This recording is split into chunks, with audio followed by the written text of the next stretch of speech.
जय हिंद दोस्तों। आज के इस वीडियो में हम हरित क्रांति और डॉक्टर एम एस स्वामीनाथन से जितने भी इम्पोर्टेंट क्वेश्चन बन सकते हैं उन सभी क्वेश्चन को डिस्कस करेंगे। अभी आप लोगों को पता होगा कि एम एस स्वामीनाथन जो हैं इनका हाल ही में निधन हो गया है और डॉक्टर एम एस स्वामीनाथन को ही भारत में हरित क्रांति का जनक माना जाता है। तो ये टॉपिक काफ़ी ट्रेंडिंग है। आप किसी भी एग्जाम की तैयारी कर रहे हों एक क्वेश्चन यहाँ से जरूर पूछा जाएगा। तो आइए दोस्तों बिना किसी देरी की शुरुआत कर लेते हैं नंबर फर्स्ट क्वेश्चन से। फर्स्ट क्वेश्चन आपको बताना है कि डॉक्टर एम एस स्वामीनाथन कौन थे। यदि आपको पहले से किसी क्वेश्चन का आंसर पता है तो वीडियो को पॉज करके अपना आंसर लगाएं और वीडियो के लास्ट में अपना स्कोर भी शेयर करना है।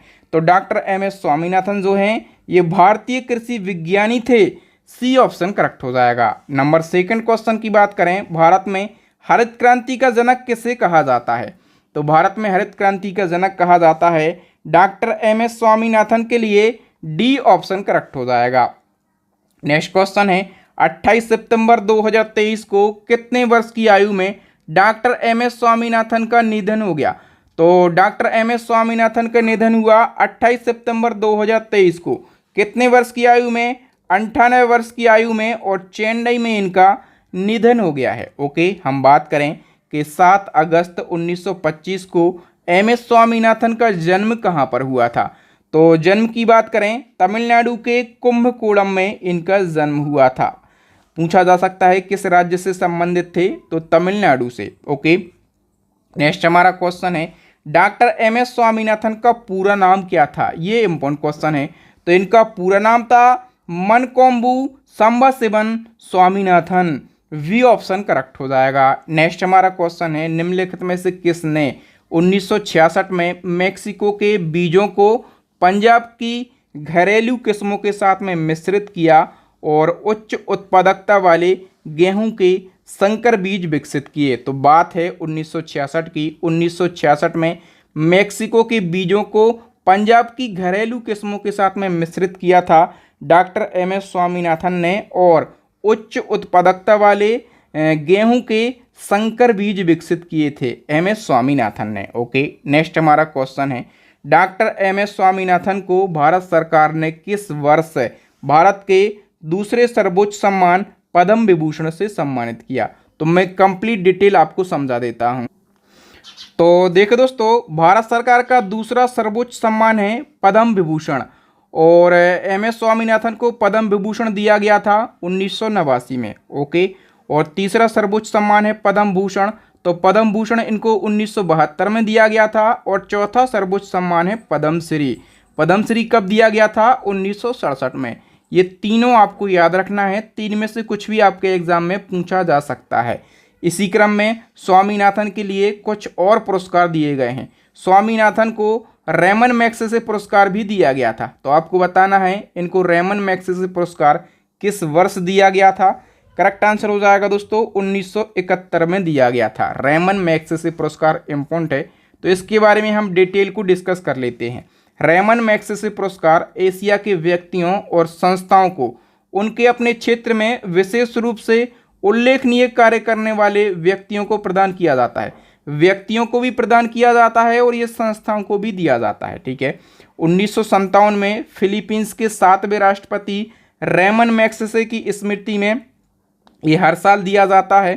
ठीक है, और इस पुरस्कार को एशिया का नोबेल पुरस्कार कहा जाता है। ये फैक्ट बहुत ही ज़्यादा इम्पोर्टेंट है। ओके, और रेमन मैग्सेसे पुरस्कार पाने वाले पहले भारतीय व्यक्ति कौन थे? विनोबा भावे। इनको 1958 में रेमन मैग्सेसे पुरस्कार दिया गया था। नेक्स्ट हमारा क्वेश्चन है प्रथम विश्व खाद्य पुरस्कार से किसे सम्मानित किया गया था। तो देखो दोस्तों, जो खाद्य पुरस्कार है सबसे पहले याद रखो 1986 में ये शुरू किया गया। ठीक है, और पहली बार दिया गया था डॉक्टर एम एस स्वामीनाथन के लिए। कब दिया गया था? तो 1987 में दिया गया था। ओके, इसके बारे में हम डिटेल को डिस्कस कर लेते हैं। विश्व खाद्य पुरस्कार ये उन व्यक्तियों को प्रदान किया जाता है जिन्होंने भुखमरी को कम करने एवं वैश्विक खाद्य सुरक्षा को बढ़ाने में महत्वपूर्ण योगदान दिया हो। ठीक है, और इस पुरस्कार की शुरुआत हुई थी 1986 में। इससे भी ज़्यादा इम्पोर्टेंट ये है कि इसकी शुरुआत किसने करी थी? नॉर्मन बोरलाग ने। इससे भी ज़्यादा इम्पोर्टेंट ये है कि नॉर्मन बोरलॉग कौन थे? विश्व में हरित क्रांति के जनक माने जाते हैं नॉर्मन बोरलॉग। ठीक है, इससे ज़्यादा इम्पोर्टेंट है कि पहला विश्व खाद्य पुरस्कार किसे दिया गया था? एमएस स्वामीनाथन के लिए। कब दिया गया? तो 1987 में। और इससे भी ज़्यादा इम्पोर्टेंट है कि भारत में हरित क्रांति के जनक कौन कहे जाते हैं? एमएस स्वामीनाथन। और ये जो पुरस्कार है ना, विश्व खाद्य पुरस्कार, इसको खाद्य और कृषि क्षेत्र का नोबेल पुरस्कार कहा जाता है। इतने इम्पोर्टेंट फैक्ट है। यहाँ से एक क्वेश्चन आपके एग्जाम में ज़रूर पूछा जाएगा, याद रखेंगे सारे फैक्टों को। इसी क्रम में यदि आप कंप्लीट करंट अफेयर्स को पढ़ना चाहते हैं, कंप्लीट स्टैटिक जीके को पढ़ना चाहते हैं, जिस प्रकार से हम पढ़ रहे हैं ना, सारे इंपॉर्टेंट क्वेश्चन यदि आपको पढ़ना है तो हमारी स्टैटिक जीके की रामबाण ई बुक लॉन्च हो गई है। इसी क्रम में हमारी करंट अफेयर्स की ई बुक भी लॉन्च हो गई है और साइंस की ई बुक भी लॉन्च हो गई है। तो यदि आप एग्जाम को फतेह करना चाहते हैं, अपने माता पिता के सपनों को पूरा करना चाहते हैं, तो हमारी ई बुक को परचेस करके अपनी स्टडी को मजबूत कर लीजिए।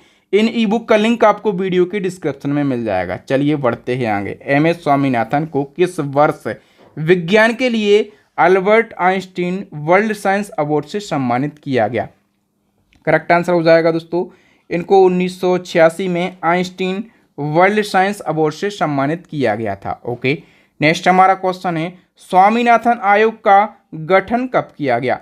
तो स्वामीनाथन आयोग का गठन मैं आपको बता दूं, भारत में किसानों की हालत सुधारने और कृषि को बढ़ावा देने के उद्देश्य से डॉक्टर स्वामीनाथन की अध्यक्षता में ये आयोग गठित किया गया था। ठीक है, अच्छा, ये जो आयोग है ना, इस आयोग को राष्ट्रीय किसान आयोग के नाम से भी जाना जाता है और इसका गठन किया गया था 18 नवंबर 2004 को। नेक्स्ट क्वेश्चन है, डॉक्टर एमएस स्वामीनाथन को किस वर्ष राज्यसभा के लिए नॉमिनेट किया गया? तो इनको 2007 में राज्यसभा के लिए नॉमिनेट किया गया और ये 2007 से 2013 तक ये राज्यसभा के सदस्य रहे। ओके, नेक्स्ट क्वेश्चन, किसने भारत में कृषि उत्पादन को बढ़ावा देने के लिए सदाबहार क्रांति शब्द का उपयोग किया था? तो सदाबहार क्रांति शब्द का उपयोग किसने किया था? एमएस स्वामीनाथन ने। तो आपसे क्वेश्चन पूछा जा सकता है कि सदाबहार क्रांति के जनक किसको कहा जाता है? एमएस स्वामीनाथन को ही कहा जाता है। इनको ही हरित क्रांति का जनक कहा जाता है, कृषि क्रांति का जनक कहा जाता है, गेहूं क्रांति का जनक कहा जाता है। कुछ भी पूछें, आपको सही करके आना है। नेक्स्ट क्वेश्चन है, भारत में हरित क्रांति की शुरुआत कब हुई थी? तो देखो दोस्तों, भारत में हरित क्रांति की शुरुआत हुई थी 1966 से। कई किताबों में आपको 1967 से 1968 भी देखने के लिए मिलेगा, लेकिन यदि ऑप्शन में 1966 से 1967 है तो आप इसको ही सही मानिए। यदि ये ऑप्शन में नहीं है तो आप सेकंड इसको सही मान सकते हैं। ठीक है, इसी क्रम में एक क्वेश्चन पूछा जाता है कि नई कृषि रणनीति को अपनाने के लिए भारत में हरित क्रांति की शुरुआत किस दशक में हुई थी? यदि दशक पूछा जाए तो 1970 के दशक में हुई थी। ठीक है, और शुरुआत मैंने बताया कब हुई थी? 1966 में। नेक्स्ट हमारा क्वेश्चन, भारत में हरित क्रांति का सर्वाधिक प्रभाव किस फसल पर पड़ा? तो सबसे ज़्यादा प्रभाव जो है ये गेहूं पर पड़ा था। नेक्स्ट वन की हम बात करें तो किस पंचवर्षीय योजना के तहत हरित क्रांति की शुरुआत हुई थी? तो तीसरी पंचवर्षीय योजना के तहत हरित क्रांति की शुरुआत हुई थी। तीसरी पंचवर्षीय योजना कब से कब तक चली? तो ये 1961 से लगाकर 1966 तक चली और इस पंचवर्षीय योजना में कृषि और गेहूं के उत्पादन के सुधार पर जोर दिया गया। नेक्स्ट क्वेश्चन है, किस प्रधानमंत्री के कार्यकाल में भारत में हरित क्रांति की शुरुआत हुई थी? तो प्रधानमंत्री पूछा जाए तो इंदिरा गांधी के कार्यकाल में हरित क्रांति की शुरुआत हुई थी। नेक्स्ट है, हरित क्रांति के लिए भारत में आरंभिक साइट के रूप में किस राज्य को चुना गया? तो आरंभिक साइट के रूप में पंजाब राज्य को चुना गया था। डी ऑप्शन करेक्ट हो जाएगा। नेक्स्ट है, हरित क्रांति के फलस्वरूप देश में कुल खाद्यान्नों में से किसका अंश कम रहा? तो कुल खाद्यान्नों में से किसका अंश कम रहा? मोटे अनाज और दलहन का। डी ऑप्शन करेक्ट हो जाएगा। अच्छा, अंश कम रहा। इसी क्रम में क्वेश्चन पूछा जाएगा, हरित क्रांति के दौरान भारत में चावल उत्पादन पर क्या प्रभाव पड़ा? तो चावल जो उत्पादन है इसका प्रभाव आंशिक रूप से बढ़ा था। बी ऑप्शन करेक्ट हो जाएगा, ठीक है। और दलहन और मोटे अनाज की बात करें तो इस पर क्या प्रभाव पड़ा था, ये आंशिक रूप से कम हो गया था, ठीक है। दोनों क्वेश्चन अलग अलग हैं, दोनों पूछे जाते हैं। भारत में द्वितीय हरित क्रांति की शुरुआत कब हुई थी? द्वितीय हरित क्रांति की शुरुआत हुई थी 1983-1984 से। और क्वेश्चन पूछा जाएगा द्वितीय हरित क्रांति का उद्देश्य किन फसलों के उत्पादन को बढ़ावा देना था? करेक्ट आंसर हो जाएगा दोस्तों चावल को, तिलहन को और दलहन को। डी ऑप्शन करेक्ट हो जाएगा उपर्युक्त सभी। नेक्स्ट क्वेश्चन है भारत में हरित क्रांति को अन्य किस नाम से जाना जाता है? तो हरित क्रांति को कृषि क्रांति कहा जाता है, गेहूं क्रांति भी कहा जाता है। तो सी ऑप्शन करेक्ट हो जाएगा उपर्युक्त दोनों। नेक्स्ट क्वेश्चन है विश्व में हरित क्रांति का जनक किसे कहा जाता है? तो मैं पहले ही बता चुका हूं कि नॉर्मन अर्नेस्ट बोरलॉग को विश्व में हरित क्रांति का जनक कहा जाता है, ठीक है। और जो अर्नेस्ट बोरलॉग है ना, ये हरित क्रांति के जनक माने जाते हैं विश्व में। ये किस देश से संबंधित हैं? तो ये अमेरिका के हैं। कहाँ के हैं? अमेरिका के। नेक्स्ट क्वेश्चन है हरित क्रांति शब्द के प्रतिपादक कौन थे? ये क्वेश्चन भी पूछा जाता है। हरित क्रांति जो शब्द है ये विलियम यार्ड ने गढ़ा, ठीक है। ये क्वेश्चन इंपॉर्टेंट है, पूछा गया है एसएससी में। विलियम यार्ड ने हरित क्रांति शब्द का प्रतिपादन किया था। नेक्स्ट क्वेश्चन है निम्नलिखित कथनों में से हरित क्रांति के बुनियादी तत्व क्या हैं? बुनियादी तत्वों की बात करें तो खेतों के क्षेत्र का विस्तार बिल्कुल सही है। मौजूदा खेत में दोहरी फसल, ये भी सही है। हरित क्रांति की विधि में HYV बीजों का उपयोग, तो ये जितने भी यहाँ पर कथन लिखे हैं ये सभी बुनियादी तत्व हैं। नेक्स्ट क्वेश्चन है निम्नलिखित में से कौन सा कथन सही है? तो हरित क्रांति का संबंध गेहूं उत्पादन से है, बिल्कुल सही है। लाल क्रांति का संबंध टमाटर और मांस के उत्पादन से है, ये भी सही है। श्वेत क्रांति का जो संबंध है ये दूध उत्पादन से है, ये भी सही है। तो सारे के सारे कथन बिल्कुल सही हैं। नेक्स्ट हमारा क्वेश्चन भारत में हरित क्रांति के लिए निम्नलिखित में से किन तथ्यों को अहम माना गया? तो अधिक उपज देने वाली फसलों का कार्यक्रम, ये सही है। कृषि शिक्षा और शोध, ये भी सही है। फसलों का बीमा, ये सारे के सारे तत्व जो हैं ये अहम हैं, ठीक है। डी ऑप्शन करेक्ट हो जाएगा। नेक्स्ट क्वेश्चन है HYV यानी कि हाई यील्डिंग वेरिएंट का क्या अर्थ है? करेक्ट आंसर हो जाएगा उच्च उत्पादकता किस्म, इसका अर्थ है। नेक्स्ट वन की बात करें भारत में हरित क्रांति के लिए निम्नलिखित में से किसके बीज की उच्च पैदावार वाली किस्म की शुरुआत की गई? तो गेहूं के बीज की शुरुआत करी गई थी। सी ऑप्शन करेक्ट हो जाएगा। नेक्स्ट क्वेश्चन है HYV यानी कि हाई यील्डिंग वेरिएंट तकनीक का आविष्कार किसने किया था? तो विश्व में हरित क्रांति के जनक कौन माने जाते हैं? नॉर्मन बोरलॉग, और इन्होंने ही HYV तकनीक का आविष्कार किया था। नेक्स्ट क्वेश्चन है हरित सोना क्रांति का संबंध किसके उत्पादन से है? अब दोस्तों जितनी भी क्रांतियां हैं जहां से क्वेश्चन पूछे जाते हैं उन सभी को हम डिस्कस कर लेते हैं। हरित सोना क्रांति का संबंध जो है ये बांस उत्पादन से है। वी ऑप्शन करेक्ट हो जाएगा। नेक्स्ट हमारा क्वेश्चन है भारत में किसे रजत क्रांति का जनक कहा जाता है? दोस्तों रजत क्रांति का जनक कहा जाता है इंदिरा गांधी के लिए। ए ऑप्शन करेक्ट हो जाएगा। रजत क्रांति का संबंध किससे है? अंडा उत्पादन से। और भारत में रजत क्रांति की शुरुआत कब करी गई थी? तो 1969 में करी गई थी, ठीक है। तीनों बातें आपको याद रखना। नेक्स्ट क्वेश्चन है गंगा क्रांति का संबंध किससे है? दोस्तों मैं आपको बताना चाहता हूं यदि आप ये वीडियो कंप्लीट देखते हैं ना तो ये टॉपिक आपका कंप्लीट हो जाएगा। आपको किसी बुक या फिर किसी भी रिसोर्सेज पर डिपेंड होने की ज़रूरत नहीं पड़ेगी। गंगा क्रांति का संबंध जो है ये भ्रष्टाचार के खिलाफ सदाचार पैदा करने से संबंधित है। ए ऑप्शन करेक्ट हो जाएगा। गंगा क्रांति का जनक पूछा जाता है तो गंगा क्रांति का जनक किसे माना जाता है? राजेंद्र सिंह के लिए माना जाता है, ठीक है। राजेंद्र सिंह से एक क्वेश्चन पूछा जाता है कि भारत का जल पुरुष किसे कहा जाता है? जल पुरुष भारत का, तो राजेंद्र सिंह के लिए कहा जाता है यानी कि वाटरमैन ऑफ इंडिया। नेक्स्ट हमारा क्वेश्चन ग्रीन गोल्ड क्रांति किससे संबंधित है? तो ग्रीन गोल्ड क्रांति जो है ये बांस उत्पादन से संबंधित है, बांस या फिर चाय के उत्पादन से संबंधित है, ठीक है। यहाँ पर स्टूडेंट कंफ्यूज होते हैं। एक पूछा जाता है गोल्डन क्रांति, ठीक है, एक पूछा जाता है क्या? गोल्डन क्रांति, और गोल्डन क्रांति का संबंध किससे है? फलों, बागवानी और शहद उत्पादन से। जबकि ग्रीन गोल्ड क्रांति का संबंध बांस उत्पादन से है। नेक्स्ट क्वेश्चन है, सिल्वर फाइबर क्रांति किससे संबंधित है? यहाँ पर भी कंफ्यूजन बनता है। तो सिल्वर फाइबर क्रांति का संबंध है कपास उत्पादन से, ठीक है। और केवल सिल्वर क्रांति पूछा जाए, ठीक है, केवल सिल्वर यानी कि रजत क्रांति पूछा जाए तो इसका संबंध मैंने बताया था अंडा उत्पादन से। इंदिरा गांधी इसकी जनक हैं। नेक्स्ट क्वेश्चन है, गुलाबी क्रांति किससे संबंधित है? गुलाबी, ये संबंधित है झींगा मछली उत्पादन से। ए ऑप्शन करेक्ट हो जाएगा। और गुलाबी क्रांति का जनक किसे कहा जाता है? तो दुर्गेश पटेल जो हैं ये गुलाबी क्रांति के जनक हैं, ठीक है। जनक भी एग्जाम में पूछे जाते हैं। नेक्स्ट क्वेश्चन है, लाल क्रांति किससे संबंधित है? तो लाल क्रांति टमाटर उत्पादन से संबंधित है। टमाटर लाल होता है, ठीक है। टमाटर और मांस उत्पादन से संबंधित है, मांस भी लाल होता है, ठीक है। अच्छा, लाल क्रांति का जनक यदि पूछा जाए तो आप क्या कहेंगे? लाल क्रांति का जनक कहा जाता है विशाल तिवारी के लिए, ठीक है। विशाल तिवारी को लाल क्रांति का जनक कहा जाता है। नेक्स्ट हमारा क्वेश्चन है दोस्तों, श्वेत क्रांति किससे संबंधित है?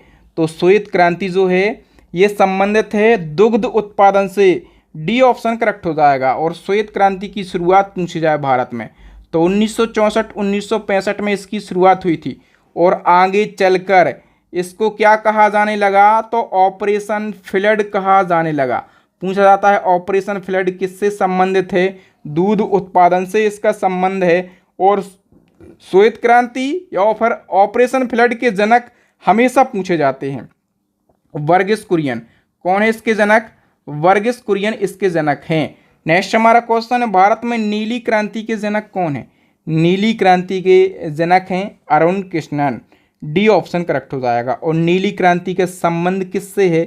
तो मत्स्य उत्पादन से इसका संबंध है। मत्स्य यानी कि मछली की आंख कैसी होती है? नीली। तो याद रखेंगे नीली क्रांति का संबंध है मत्स्य उत्पादन से। नेक्स्ट क्वेश्चन है, किस क्रांति का संबंध देश में आलू के उत्पादन से है? तो आलू कैसा होता है? गोल। तो गोल क्रांति का संबंध जो है ये क्या है? आलू उत्पादन से संबंधित है। अब दोस्तों जितनी भी क्रांतियां हैं सभी का हम एक क्विक रिवीजन कर लेते हैं कि कौन सी क्रांति किससे संबंधित है और उसके जनक कौन है। हरित क्रांति का संबंध खाद्यान्न उत्पादन से है, ठीक है। और इसके जनक जो हैं भारत में एमएस स्वामीनाथन है भारत में। और विश्व में पूछा जाए तो नॉर्मन बोरलॉग हैं। अच्छा, सदाबहार क्रांति के जो जनक हैं ये भी स्वामीनाथन हैं और इसका संबंध है संपूर्ण कृषि उत्पादन से। पीली क्रांति का संबंध है तेल उत्पादन से और बीज उत्पादन से। तो तेल और बीज कैसे होते हैं? पीले होते हैं। सैम पित्रोदा इसके जनक हैं। गुलाबी क्रांति का संबंध प्याज, औषधि और झींगा उत्पादन से है। दुर्गेश पटेल इसके जनक हैं। लाल क्रांति का संबंध मांस और टमाटर उत्पादन से है। मांस और टमाटर लाल होता है, इसके जनक हैं विशाल तिवारी। श्वेत क्रांति या फिर ऑपरेशन फ्लड दूध उत्पादन से संबंधित है। इसमें तो आप स्टार मार्क कर लो, ठीक है, ये तो पूछा ही जाता है। और वर्गीस कुरियन इसके जनक हैं। भूरी क्रांति चमड़ा या कोको उत्पादन से संबंध है। हीरालाल चौधरी इसके जनक हैं। नीली क्रांति मछली की आंख कैसी होती है? नीली। मछली उत्पादन से संबंधित है। और डॉक्टर अरुण कृष्णन इसके जनक हैं। रजत यानी कि सिल्वर क्रांति जो संबंधित है अंडा उत्पादन से, इंदिरा गांधी इसकी जनक हैं। और स्वर्णम क्रांति का संबंध है शहद एवं खाद्यान्न कृषि उत्पादन से। और निरपक्ष तोतेजा इसके जनक हैं, ठीक है। तो जितनी भी क्रांतियां हैं हरित क्रांति और एमएस स्वामीनाथन सभी को हमने डिस्कस किया। इसी प्रकार से यदि आप स्टैटिक जीके को पढ़ना चाहते हैं कम समय में या फिर करंट अफेयर्स को पढ़ना चाहते हैं बिल्कुल डिटेल में, और इसी क्रम में हमारी साइंस की टॉपिक वाइज ई बुक भी लॉन्च हो गई है। तो मैं आपको फिर बोलना चाहता हूँ, एग्जाम को फतेह करना है, एग्जाम में सिलेक्शन लेना है, माता पिता के सपनों को पूरा करना है, तो इसके लिए हमारी इन तीनों ई बुक को परचेस कर लीजिए। तीनों ई बुक का लिंक वीडियो के डिस्क्रिप्शन में मिल जाएगा। ई बुक को परचेस करने में कोई भी दिक्कत परेशानी समस्या हो रही हो तो आपको वहीं पर एक व्हाट्सअप नंबर मिल जाएगा डिस्क्रिप्शन में, आप वहां पे कांटेक्ट कर सकते हैं या फिर उसी नंबर पे आप डायरेक्टली पेमेंट कर सकते हैं। स्टैटिक जीके के लिए 99 रुपीज़ रखा है, साइंस के लिए 59 रुपीज़ रखा है, और करंट अफेयर्स के लिए 59 और साइंस के लिए 35 रुपये रखा है। ठीक है, तो आप पेमेंट करके कोई भी ई बुक व्हाट्सएप पे ही प्राप्त कर सकते हैं। ठीक है, थैंक यू दोस्तों, वीडियो देखने के लिए आप सभी का धन्यवाद। एज अ टेस्ट जो हम क्वेश्चन पूछते हैं इसका आंसर आपको कमेंट सेक्शन में बताना है। नए संसद भवन की आधारशिला कब रखी गई थी? आधारशिला कब रखी गई थी? उद्घाटन कब किया गया था? 2 डेटें आपको कमेंट सेक्शन में लिखना है। वीडियो देखने के लिए आप सभी का बहुत बहुत धन्यवाद। वीडियो को लाइक करें, अपने दोस्तों के साथ ज़रूर शेयर करें। आपके व्हाट्सएप टेलीग्राम पर जितने भी स्टडी से रिलेटेड ग्रुप हों सभी ग्रुपों में इस वीडियो को शेयर कर दीजिए। नए बच्चों से यही कहूँगा कि भैया चैनल को सब्सक्राइब कर लो, पैसे नहीं लगते। इसी प्रकार के इंपॉर्टेंट वीडियो देखने के लिए हमारे जो बेल आइकन है ना सब्सक्राइब बटन की बाजू में, उसको भी दबा लीजिए। और ट्रेंडिंग टॉपिक पर वीडियो देखने के लिए प्लेलिस्ट को ज़रूर विजिट कीजिए। प्लेलिस्ट की लिंक मिलेगी आपको आई बटन में, नीचे डिस्क्रिप्शन में, या फिर आपको अभी स्क्रीन पर 3 मोर यूज़फुल वीडियो दिख रहे होंगे। इन वीडियोस को ज़रूर देख लें। थैंक यू दोस्तों, मिलेंगे नेक्स्ट वीडियो में किसी न्यू टॉपिक के साथ। तब तक के लिए जय हिंद, जय भारत, वंदे मातरम।